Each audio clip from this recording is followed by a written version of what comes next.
안녕하세요. 절세가인 김하나입니다.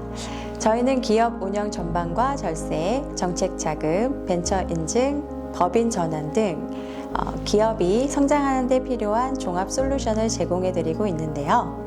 오늘은 기업 대표님들과 임직원분들 모두가 관심을 가지실 만한 연말정산과 벤처투자 공제에 대해 자세히 알아보려고 합니다.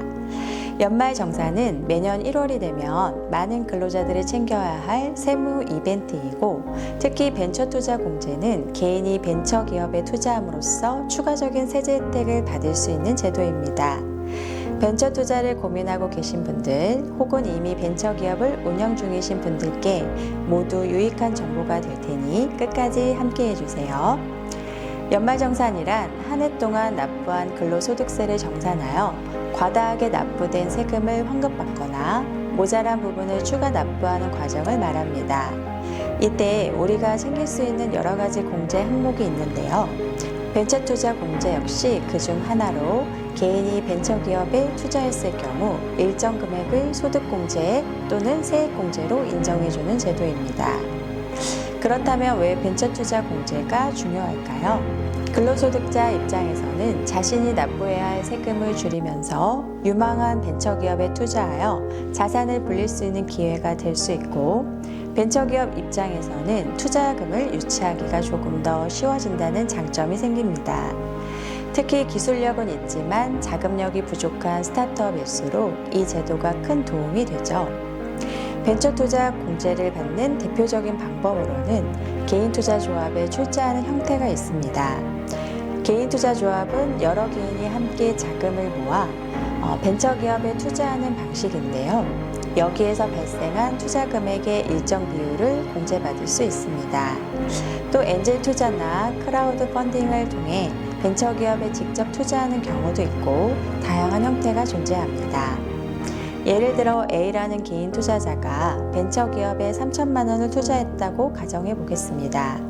만약 해당 투자가 벤처투자 공제 대상이라면 투자 금액의 일정 비율, 예컨대 10에서 30% 정도를 소득공제나 세액공제로 인정받게 됩니다. 예시로 투자 금액의 30%를 세액공제로 인정받는다면 3천만 원 곱하기 30%는 900만 원의 세액공제가 가능해지는 것이죠. 이렇게 하면 결론적으로 연말정산 시기에 세금을 덜 내거나 이미 납부한 세금 중 일부를 환급받을 수도 있습니다. 그렇지만 여기에서 주의할 점도 있습니다. 첫째, 벤처 인증을 받은 기업이나 벤처 투자 대상으로 지정된 회사에 투자해야 한다는 요건이 있습니다. 둘째, 투자 금액이 커질수록 공제 한도가 늘어나긴 하지만 한편으로는 장기간 자금이 묶일 수 있다는 부담도 있습니다. 벤처 투자는 쉽게 매각이 안 되거나 기업이 실패할 경우 투자금을 회수하지 못할 위험이 있기 때문이죠. 따라서 단지 세대 혜택만 보고 뛰어드는 것이 아니라 투자 대상 기업의 기술력과 성장 가능성을 충분히 검토한 뒤 결정하는 것이 바람직합니다. 또한 임직원이나 지인이 투자하는 경우도 의외로 많습니다. 우리 회사가 벤처기업인데 임직원도 투자하면 공제를 받을 수 있을까요? 하는 문의가 종종 들어오는데요. 이는 회사와의 이해관계나 지분 구조, 개인별 과세 표준에 따라 공제 적용이 달라질 수 있습니다. 어떤 경우에는 기대했던 세제 혜택을 전부 받지 못할 수도 있기 때문에 투자 전 미리 전문가와 상담하시는 편이 안전합니다. 저희들은 개인 투자자분들이 벤처투자 공제를 제대로 활용할 수 있도록 투자 시점부터 공제 신청까지 전 과정을 안내해 드립니다. 벤처기업으로 인증받은 회사를 운영하시는 대표님이나 이미 투자금을 유치하신 분들도 연말정산 시 놓치기 쉬운 부분을 챙겨드리는 서비스를 제공하고 있습니다.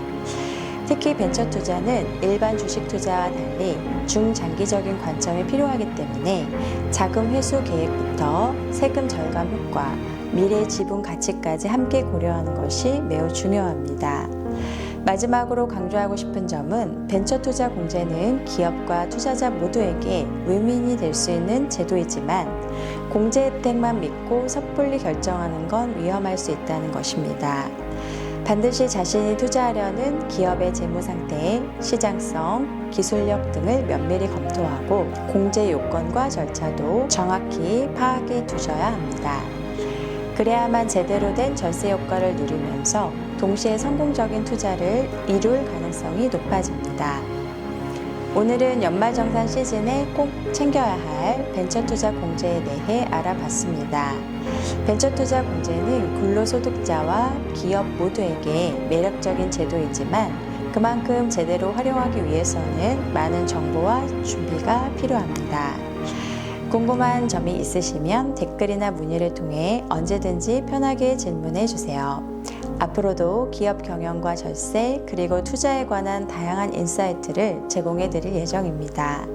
영상이 도움이 되셨다면 구독과 좋아요, 알림 설정까지 부탁드리고요. 다음 영상에서 또 유익한 내용으로 찾아뵙겠습니다. 감사합니다.